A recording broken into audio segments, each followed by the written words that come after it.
ડભોઈના ચાંદોદ બસ સ્ટેશનથી ભીમપુરા જવાના માર્ગ પર 50 લાખના ખર્ચે નવો આરસીસી રોડ બન્યો છે, પરંતુ કોન્ટ્રાક્ટરની લાલિયાવાડીએ વાહન ચાલકોની મુશ્કેલી વધારી છે.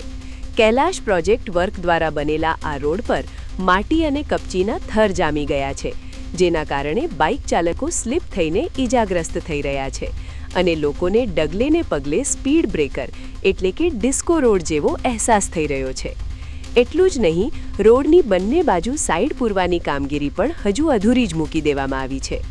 સૌથી મોટી બેદરકારી એ સામે આવી છે કે કોન્ટ્રાક્ટરે ગટર અને પીવાના પાણીની લીકેજ લાઇનોનું સમારકામ કર્યા વિના જ તેના પર રોડ પાથરી દીધો છે. હલકી ગુણવત્તાના આ કામ છતાં ચાંદોદ પંચાયતના સત્તાધીશો અને સ્થાનિક નેતાઓ કોન્ટ્રાક્ટરને છાવરી રહ્યા હોવાની નગરમાં ચર્ચા છે.